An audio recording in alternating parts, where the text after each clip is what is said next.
So today I'm excited to welcome Paige Pflieger, an RVT and an animal health coordinator at the Guelph Humane Society. So Paige brings a wealth of experience in shelter medicine and animal health management, and she's here today to share her perspective on unique challenges faced in shelter work. Paige Pflieger is a registered veterinary technician who graduated in 2016. Since then, she has gained diverse experience working in general practice, exotic animal medicine, emergency care, and even industry.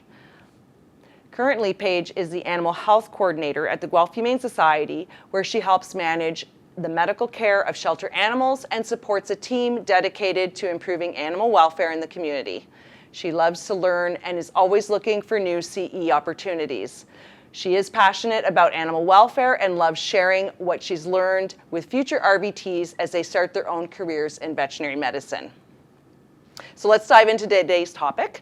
It's unique challenges in shelter work. So Paige, thank you so much for joining us. So to start, let's talk about what makes shelter work different from other areas of animal care. So in private practice, you have one animal, you know their history, you know their vaccine status, they're owned. So we know most things about them. And where in shelter medicine, there's an animal that came off the street, we don't know if they're vaccinated, we don't know where they came from, we don't know their history, we don't know their breed, like we don't know anything about them. So it's tough in that sense. And then it's also difficult because in shelter medicine, you're balancing the well-being of that animal and the best interest of that in particular animal, but then also the entire population of the shelter, and not just that one specific animal. Gotcha. So that's a great point. So let's talk about the animals themselves. So what are some of the common health challenges you see in shelter animals? A lot of infectious diseases. Number one, probably like upper respiratory infection in cats. And we see digestive issues, skin issues, stress, sometimes malnutrition, and things like that. There's so many, and when I think I've seen everything, something new comes in. Gotcha. I can only imagine.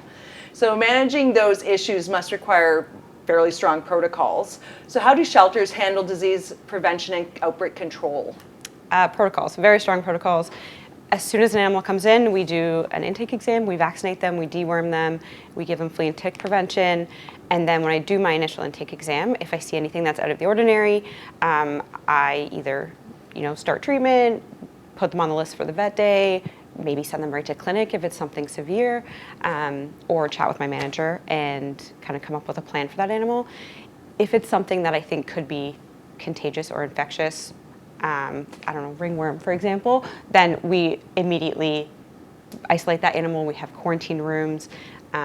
So we take it very seriously because things do spread very quickly in a shelter environment. Can completely understand that.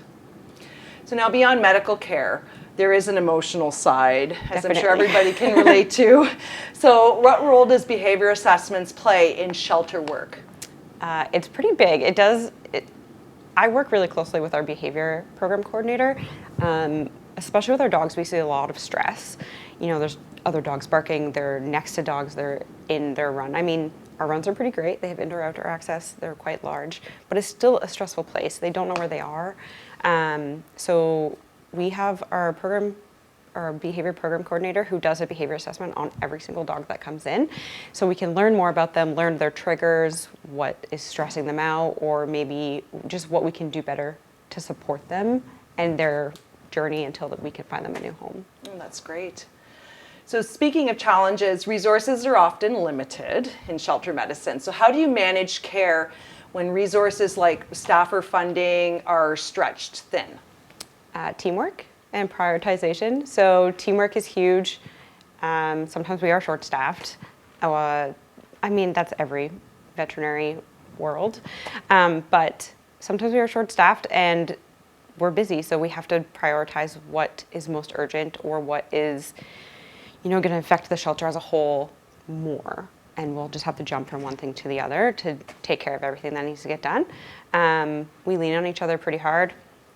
There's a few coordinators, but if there's ACAs that are short, we'll jump in, I'll feed animals. Or, I've had someone from client services come and hold a dog so I can take blood. It's like we all just jump in and help where we can, because we're all in it for the same reason. Yeah, that's great. So teamwork must be critical in these situations. What qualities make someone successful in the shelter environment?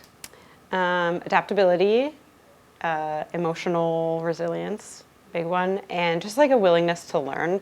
Like I said, I think I've seen everything, and then something brand new comes into the shelter, and I'm like, oh my gosh, what is this? So I'm always learning. Like I said, CE, I'm always on CE, things like that. But yeah, every day is different. So you really have to be ready to pivot and jump in where you need to. And just the other thing, the emotional side is hard because some days are like adoptions and happy tales. And yes, this dog that's been with us for a year has gotten adopted and it's so happy, and sometimes I'm crying happy tears. And then the next day is a really tough day of medical decisions or euthanasia decisions, and that's really tough. Mm-hmm.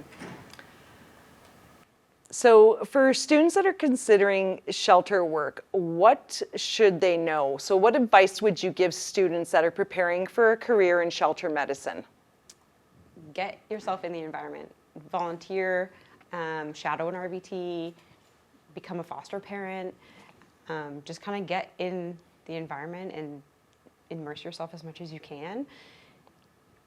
CE, there's tons of CE on shelter medicine, read, research, but it's one of the harder roles I've played in animal medicine, and I've done quite a bit, so it's up there, but it's also so rewarding. So if you can balance the reward with, the emotional instability or something like that, it's worth it. Well, that's amazing. So finally, let's take a look ahead. So what changes do you see coming into shelter work? So how would you see shelter medicine evolving in the next few years, Paige? I'm really excited to see where it goes. I think that more and more RVTs are showing interest in shelter medicine, and I think they're, wanting to be more specialized. I heard rumblings that that NAFTA is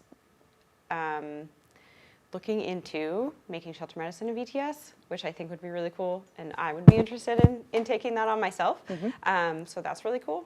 And I'm just, I don't know. I didn't pinpoint shelter as something that I necessarily wanted to pursue when I was in tech school.